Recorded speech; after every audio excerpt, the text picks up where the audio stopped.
This week, on A Nice Cup of History, we celebrate and commiserate the anniversary of an event that forever changed the face of England's history. A battle so decisive that it ended an entire era and a dynasty, sort of. We're talking about the Battle of Bosworth Field. And on this week's Ridiculous Death, we realise why sometimes it's okay to look cool, but you should probably think things through before you do it. So, sharpen your swords, don your mail and armour, choose a side, and let's get historical. So we've talked previously about the Wars of the Roses, or the Cousins' War, a civil war that divided a country, pit brother against brother, and forever changed and scarred England. We didn't go into great detail about the individual battles though. We sort of glossed over them for the sake of brevity, but this week we'll go into detail about arguably the most important one, the battle that ended the conflict. So, as a very quick recap, England has been divided in a conflict between the houses of York and Lancaster for around 30 years, with the first major battle being the Battle of St Albans on the 22nd of May 1455, where the then King, Henry VI, was captured by his royal house, and his royal house, the House of Lancaster, was deposed by his cousin, Richard, Duke of York. Richard, Duke of York, then gave battle in vain and was killed alongside his eldest son, Edmund, Earl of Rutland, at the Battle of Wakefield on the 30th of December 1460. This then awakened a revenge plot in his three sons, Edward, Earl of March, George and Richard, with the help of Richard Neville, the Earl of Warwick. The throne passed between the two houses, first to Edward, then back to Henry, then to Edward again. It was all very dramatic. And to add to the drama, George, made Duke of Clarence after his brother was crowned King Edward IV, decided he wanted to be king, and after Eddie had annoyed Warwick by marrying for love/lust instead of political gain, Warwick and George joined forces, capturing Edward, released him, fled to France. George married Warwick's daughter, returned and ousted Edward, lost again, Warwick died, George was executed. Like we said, dramatic. But the drama didn't end there, because another revenge plot was hatched. Oh yes, after Henry VI had died under very suspicious circumstances in the Tower of London, and his wife, Margaret of Anjou, was captured and exiled, and their son Edward, not that one, a different one, was killed, the next in line to the Lancaster throne was sent to France to train and gain favour and mercenaries and build army to retake his land. Meanwhile, Edward IV died, and just before he died, my condolences, thank you, he named his brother Richard, Duke of Gloucester, as Lord Protector until his son, Edward, another one, could be crowned. Only that didn't go to plan either. Richard intercepted little Edward on his way to London, killed his uncle Anthony Woodville, Earl Rivers, and took the boy into his custody into the Tower to await his coronation. He then sent away to the Dowager Queen, Elizabeth Woodville, to send her other son, Richard, to come and live in the Tower and keep his brother company. The boys were seen playing around in the grounds, then they vanished one day. There's a lot of speculation and accusations over what happened, but we're honestly not likely to ever really know. Which angers me more than any other historical mystery ever. We can safely say the boys are dead. I mean, it's been 500 years. Yeah, they're dead. That's what we know. Yeah. In the meantime, Richard was informed that they were illegitimate and the marriage between Edward IV and Elizabeth Woodville was void, and he was crowned King Richard III. Da-da-da! Meanwhile, over in France, little Henry Tudor had his army and was ready to stake his frankly quite shaky claim to the English throne. We'll say it again. Dramatic. So... very, very, very brief, quick overview. That was like previously on the Wars of the Roses. Wasn't it though? So let's talk about the main players as we lead up to the Battle of Bosworth. Fab. Richard III had been having a very bad 2 years, to put it lightly. He'd lost his brother, found out his nephews and nieces were illegitimate, assumed the way to the crown, had betrayals and uprisings for some of his closest friends, leading him to execute said friends, and then lost his only son and his wife, Anne Neville, Warwick's daughter, in quick succession. Now there was a Welsh upstart with the French army coming to claim the only thing he truly had left. That sounds really sad when you say it like that. It's true though, he had nothing left. Henry Tudor, son of Owen Tudor and Margaret Beaufort, should never have been in line to the throne.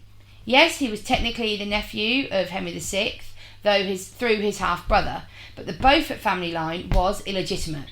It was only legitimised by Henry IV on the promise that they would never try to take the throne, which Henry Tudor was totally trying to do. Exiled to first Wales and then France in fear of his life, he grew up under the watchful eye of his uncle, Jasper Tudor, and his overbearing and pious mother, Margaret Beaufort. Jasper Tudor was a cool guy. Yep. Margaret Beaufort, not so much. On Richard's side were the combined forces of the Earl of Northumberland, the Duke of Norfolk, the Earl of Surrey, the Earl of Lincoln, Viscount Lovells, and Sir Richard Ratcliffe. On Henry's side were the combined forces of the Earl of Oxford, the Earl of Pembroke, Jasper Tudor, Rhys ap Thomas, Sir Gilbert Talbot, Sir John Savage, and Sir Philibert de Chandy. Philibert de Chandy. Thank you. There were also brothers, Thomas and William Stanley. The Stanley brothers were notable and also mocked during the Wars of the Roses, as one would always be for York and the other for Lancaster. That way, whichever side won, a Stanley would always triumph. Clever, but also very disloyal. Yes, and that I'm sure will be brought up again later. Yes, it will. It very much will. We'll refer to the combatants either by title or surname, just because of the sheer number of Henrys, Georges, Edwards, and Richards involved. It gets very confusing. So those are the main players. Now let's get to the battle itself. This is not going to be a very long podcast, to be honest with you. It's not. But it was a quick action. So let's try and dispel a few myths as we go, if we can. Fabulous. So the run-up. Henry had landed on the south coast of Wales in August 1485 with a complement of around 2,000 French soldiers, mostly mercenaries, heading through the Welsh countryside. His army, the Lancastrian army, effectively doubled in size from people joining to fight. Yeah, so he had this massive Welsh contingent, and they crossed the border into England, entering in a place that we call Shrewsbury. Richard, meanwhile, had learned of Henry's arrival and March. Why did I pause? I don't know. Are you okay? You're going to take a minute. That's all right. Can you do it? Richard, meanwhile, had learned of Henry's arrival and march, so he mustered his own army, the Yorkist army, which is around 10,000 strong. The odds were in his favour. The armies were set to meet near Leicester, a city in the East Midlands of England. Whilst the place no longer exists, we know from historical records that Richard spent the night before the battle at the Blue Boar Inn. I wonder what would have gone through his mind that night. Could he sleep? Did he manage to eat or drink anything? Did he want a clear head for the morning? Did he have any rituals or prayers before? What would be the most decisive battle he has ever fought to date? I reckon in a drink. Probably. To chill his nerves. Also you couldn't really drink water at that time, so you probably would have had a drink. Henry, meanwhile, camped out with his forces nearby. We could ask the same questions of him. Richard had everything to lose, but Henry had everything to gain, and neither of them could really be certain of the outcome. No, that's quite a daunting thing, really. Yeah, you nothing to lose and nothing to gain. They're pretty level-headed. They are, and the main players, the Stanleys, could potentially decide the battle either way, and neither one of them knew who they were actually going to declare for. No. So, the battle itself. The morning of the battle, Richard positioned the... Are you okay? No, I'm hot. It's hot in England. To be fair, it's 30 degrees outside, which might not sound like it's a lot, more than but that. Yeah, it's very humid, sticky heat. And we haven't had rain for a month. It has actually been declared that there is a drought here and hosepipe bans and everything. It's not fun. Right, let me try this again, people. The morning of the battle, Richard positioned the Royal Yorkist army on a hilltop at the field in the village of Market Bosworth. As any Star Wars fan or battle tactician will tell you, high ground is your friend. I have the high ground. Sorry. On an adjacent hilltop sat the private army of Lords Thomas and William Stanley. William Stanley was meant to be a Yorkist supporter, but he was also married to Margaret Beaufort, which made him Henry's stepfather. His dual loyalty, the call of his king and the nagging of his wife, led Stanley to keep his private army of around 6,000 men stationed on that hilltop looking on. But Richard was no fool. He knew about the Stanleys and knew of the possible pull of William's loyalties, so he took precautions. He had William's son, heir, from a previous marriage taken hostage, and his wife was the price of his loyalty. William had to decide between his son and heir and his stepson and heir to the House of Lancaster, an unevenable choice for sure. Yeah, it was do you choose between your actual blood son, the heir to your land and fortune, or do you choose between your stepson, who is no blood relation to you, so really technically no loss, but also could be your future king? Yeah, that's horrid. Yeah. Richard, using the landscape to his advantage, deployed his forces on the hilltop from east to west. The force of spearmen, led by the Duke of Norfolk, held the right flank, and they protected the projectile aspect of the force. So that was the cannon and the archers, approximately 1,200 archers. Richard formed the centre with approximately 3,000 infantry, and Northumberland covered the left flank with around 4,000 men, most of them cavalry. The high ground gave Richard a good view of the area on Dallington Hill. Opposite, he could see the Stanley brothers and their force of up to 6,000 men, and down to the southwest, he could see the enemy. So he could see quite clearly. He could see for a few miles, and I've actually been on top of the hill where he was possibly based, because they weren't 100% certain where Bosworth Field was, but they've got a good idea from some archaeological evidence that's been found. And I've stood, oddly enough, and done some hawking, which is where you use like birds and hawks and eagles and things, on that hill where Richard and his army would have stood. Fun. And looked down, and you can see the opposite hill over on the other side, so you'd have had a clear view of Stanley's men, and then down there's like marshland area, and it's now like farming fields, but you would have been able to see Henry's forces clearly as well. Fun. Their accounts are very vague. It's believed that the two armies met around the foot of Ambion Hill. It's likely that Henry advanced first, as he had more ground to cover and would not have had the momentum of going downhill. Richard used the time to send an envoy to the Stanleys, telling William that his son would be executed if he did not engage in battle immediately. He coldly responded that I have other sons. Cool. Richard was not best pleased, as you can probably guess, and ordered the beheading of Lord Strange, who was Stanley's son. But his advisors counselled against it, as they were literally just about to start fighting. So, we're about to engage in battle. Don't execute him right now, because definitely Stanley will decide against you. Keep him alive for now, show your benevolence, and you might have a chance. Also, it's not really good time, is it? No, it's not a great time. Yeah.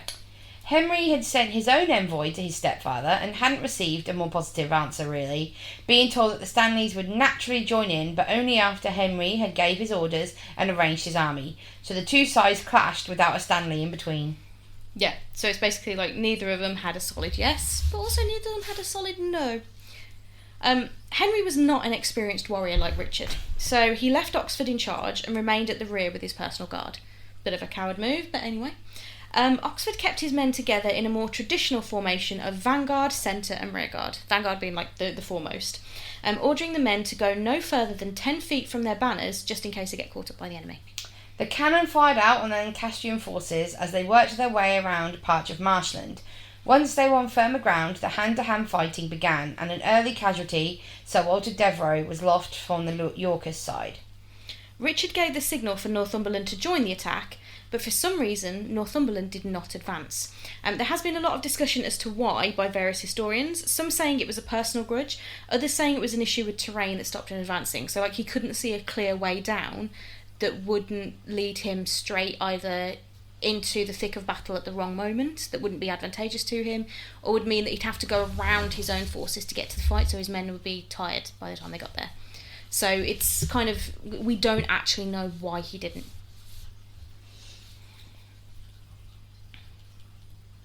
Henry was brought by a small force. Wait, where are we? A little bit further up. So Richard finally spotted. Sorry, I had something that was hurting my tooth. That's all right. You okay? Yeah.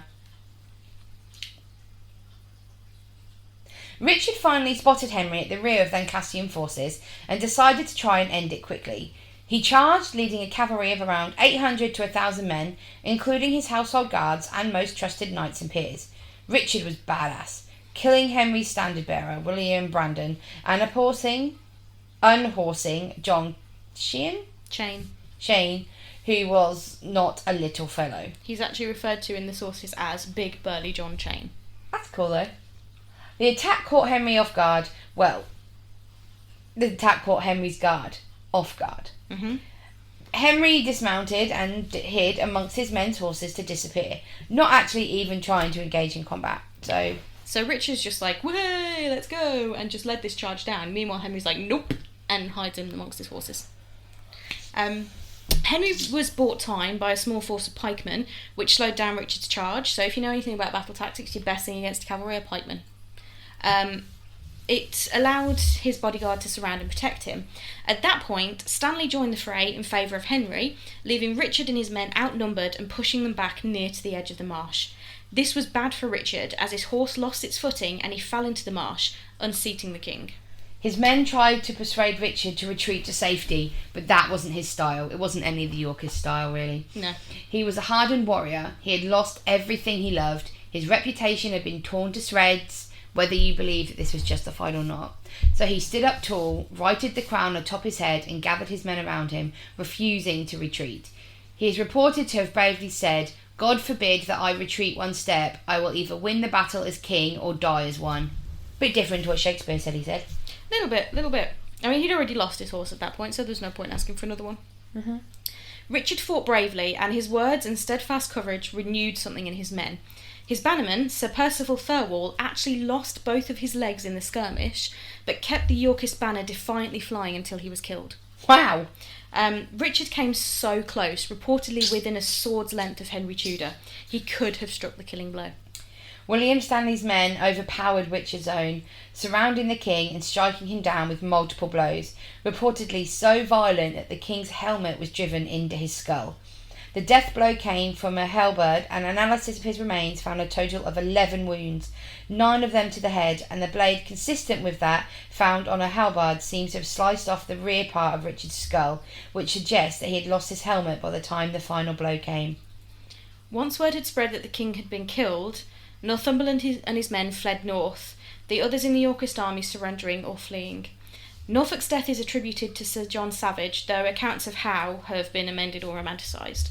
At one point there's a ballad that says that he was killed in single combat against somebody, like a knight's honour duel. He was from Norfolk, so I want to believe that. Yeah, but he deserved better. Mm-hmm. So that was the battle. It wasn't a very long one. It was over quite quickly. It was just frustrating how close it came to being different. Yeah. And you've got that whole what if of what would have happened. So what happened after the battle? Well, you know that old saying, "The king is dead, long live the king." Yeah. Well, it was the case here. The legend goes that the violence of Richard's death led to his crowned helmet going flying, and the crown was later found in a hedge and brought to Henry, who was crowned there and then on the battlefield. It is not clear how much, if any, of that is actually true, though it's safe to assume from his injuries that Richard was not wearing the crown any longer at the time that he took his last pained breath. History has a way of being embellished sometimes, so it's always worth reading those things with a pinch of salt. Yeah, the legend is that it was found in a hawthorn bush, or hawthorn hedge. Yeah. And Henry did use the hawthorn as like a heraldic symbol afterwards, so it obviously had some sort of importance to him. Those who died in battle were taken to the nearby church of St James at Dadlington for burial, but not Richard. His humiliations were just beginning. His body was stripped naked and thrown over the back of a horse, strapped down so that he wouldn't fall off. His body was brought back to the city of Leicester as a public exhibition to prove that he was dead. As the horse came over the bridge into the town, such little care was taken over the former king that his head reportedly smacked off one of the stones of the wall in the bridge. Someone even ran out of the crowd and, using a knife, stabbed the dead king in his buttocks. Richard's broken body was displayed for 2 days before being interred in a plain tomb in the Church of the Greyfriars. Henry dismissed all but a small number of his mercenaries and proceeded to London to be formally crowned and begin his reign as Henry VII, first of the ill-fated Tudor dynasty. He reversed the illegitimate status given to the children of Edward IV and, true to an original pact made with Elizabeth Woodville and Margaret Beaufort, he married Edward's firstborn, Elizabeth of York, uniting the two warring houses in what turned out to be a long and actually deeply loving marriage. It wasn't all small sailing to Henry, and there were challenges to the throne he had to win. But we will cover those in more details when we do an episode on him specifically. In a clever move, Henry convinces Parliament to backdate his reign to the day before the Battle of Bosworth field, which allowed him to declare any who fought against him as traitors. Northumberland was arrested and imprisoned, but was later released and reinstated in an attempt to pacify the north of England, something that pretty much every monarch has had to do at some point. Yes, even Elizabeth II. It didn't exactly go well for Northumberland, though, as he was murdered in 1489, sparking a rebellion that blamed Northumberland for Richard's death. I mean, if he'd have come down and helped, it probably would have turned the tide. Yep. William Stanley was made Chamberlain and Earl of Derby. Jasper Tudor was made Duke of Bedford. Oxford was made Constable of the Tower and Admiral of England, Ireland and Aquitaine. His mother, Margaret Beaufort, had lands previously stripped by Richard returned to her, and she was given the right of femme sole, meaning she was able to manage her own affairs without having to go through her husband, which was actually a big deal. She was also referred to as My Lady the King's Mother, and took up residence in the Queen's chambers next to Henry, which was totally inappropriate because they were meant for Elizabeth. That's weird. She had a weird fascination with her son. She did. It's kind of like a bit of a reverse Oedipus complex. Yep, definitely. Meanwhile, in 1538, during the dissolution of the monasteries, Henry VIII, son of Henry Tudor and great-nephew of Richard III, had the Church of the Grey Friars demolished, meaning that Richard's tomb was lost to history. But not for long. Hey. Well, actually, yeah, for long. Oh, yeah. Lost in 1538, he was not found again until an incredibly long shot of an archaeological dig found him, and in 2012 it was confirmed that the remains were indeed of the last king to die in battle, Richard III. He did have to suffer 2 final indignations, however, before being finally reinterred in a funeral procession fit for a king, which we actually saw, which was really cool. We did watch it. You see, he was found under a car park in Leicester, in a bay marked by an R, oddly enough. And during excavation, a poor and probably incredibly guilty-feeling archaeologist accidentally put the spike of their mattock through part of his skull. Whoops. Richard can be visited in Leicester Cathedral in a special tomb, and you can watch his interment on YouTube or get a copy on DVD. Henry is buried next to his beloved wife Elizabeth at Westminster Abbey. Is it Westminster Abbey, or is he buried at Windsor Castle? I can't remember which one it is. I thought it was Westminster Abbey. Could be Westminster. It's one of the two. It's either Westminster Abbey or Windsor Castle. Now that, because I wrote that, but now that I'm second guessing myself. I'll have a look. On that day, 22nd of August 1485, the medieval era officially ended, as did the Plantagenet dynasty, the longest reigning dynasty in English history.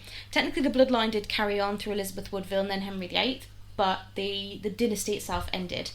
The last English king to die in battle fell, and a long... Westminster Abbey in the Lady Chapel. Okay, cool.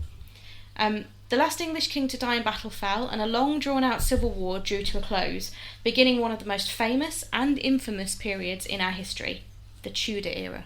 Dun dun dun. Yep. So everything, in the space of one day, the entire landscape of English history changed. It's crazy. It really is.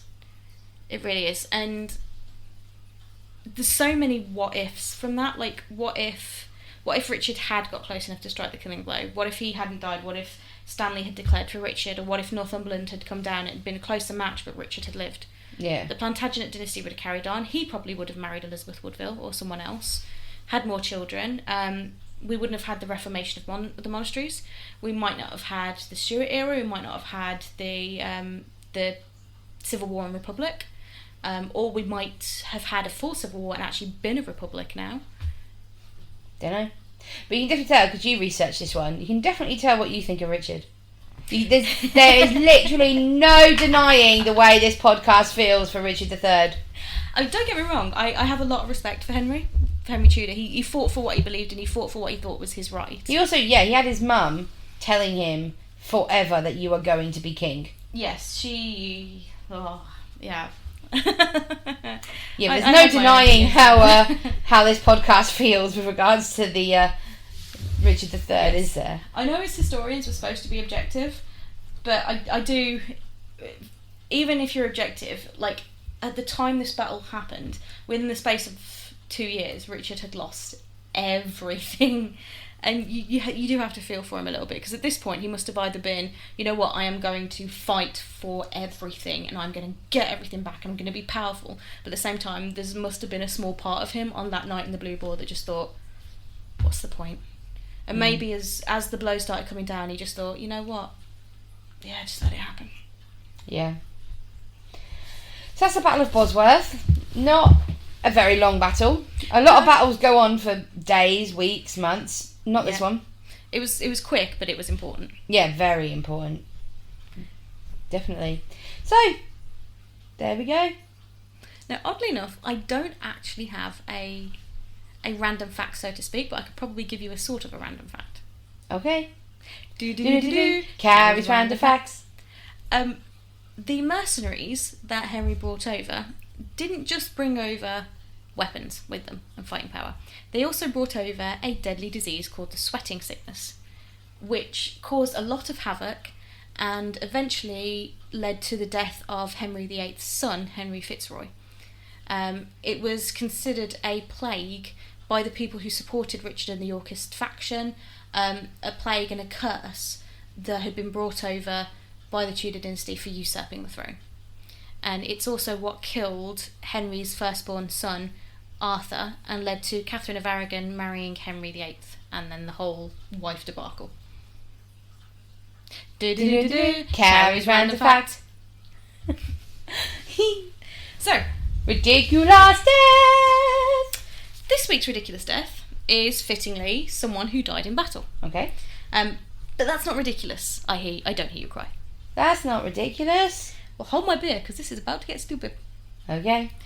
John of Luxembourg, or John of Bohemia, was Count of Luxembourg from 1313, King of Bohemia from 1310, and King of Poland. So just like before this, but still within what we call the Plantagenet era. By the age of about 40, John was also decidedly blind, due to a condition called ophthalmia. But he didn't let that stop him. Oh, no. At the outbreak of the 100 Years' War between England and France, plus allies, in 1337, he allied himself with King Philip VI of France. He joined in the Battle of Crécy in 1346, controlling large parts of the army, including the King's advance guard. But control was not enough. He wanted the thrill of battle, to fight alongside his son, Charles of Bohemia. But he was blind, yes. Okay. So, he ordered 2 of his men to tie the reins of their horses' bridles to each other, so John would not get lost, and ride forward. They charged together, and I'll let you guess what happened next. What? The next day, all 3 men were found dead in place next to each other, their poor horses still tied together. Wow. I mean, in what world is it sensible for a blind man to enter battle? Also, that blind man tying his horse to 2 other horses. Yep, who are going to get scared in the smell and the feel and the fray and the battle and, blood and defecation and death and screaming everywhere, and the horses are going to go right into the middle of them and be like, no! But they can't escape because they're tied together. That's ridiculous. Yes. Yes, it is. So this week's ridiculous death, John of Bohemia. Well done, you twit. Yeah. I mean, I'm sure it must have looked cool for about 5 seconds when they were charging together, but then, yeah. You must have some big cojones. He must have done, but to be fair... Those poor men on the horses next to him, though, like, oh, we're fucked. But would you not have tied the horses together and then, slapped his horse on the rump and gone, go, we're going, and just kind of sat back and be like, he's not going to know, is he?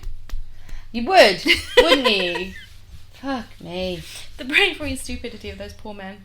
God, they must have known. Yeah, you'd know. It's like, you know what, this is... I bet they were millennials. They just got on the horse and were like, what, I have no desire to live past today. No. Fuck. So, yeah. Oh.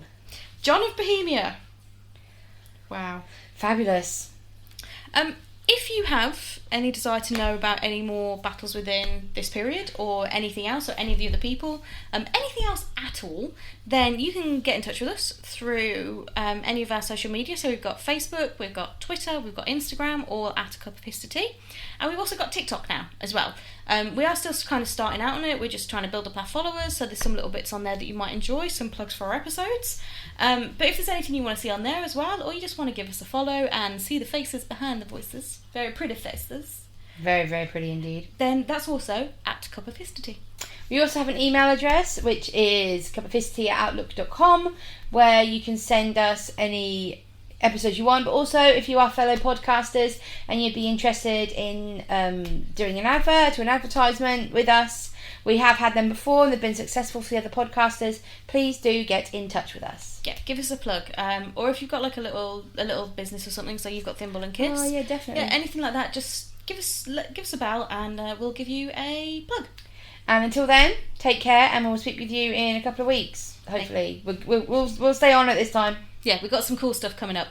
We got the spooky month coming up. Yeah, we've got lots of spooky stuff coming up for October. Very excited. They will be planned because I'm going on holiday. So yes, they are going to be planned. We're on it. We're on it for October at least. We are on it like the front end of a vehicle. Gonna go on that. Bye.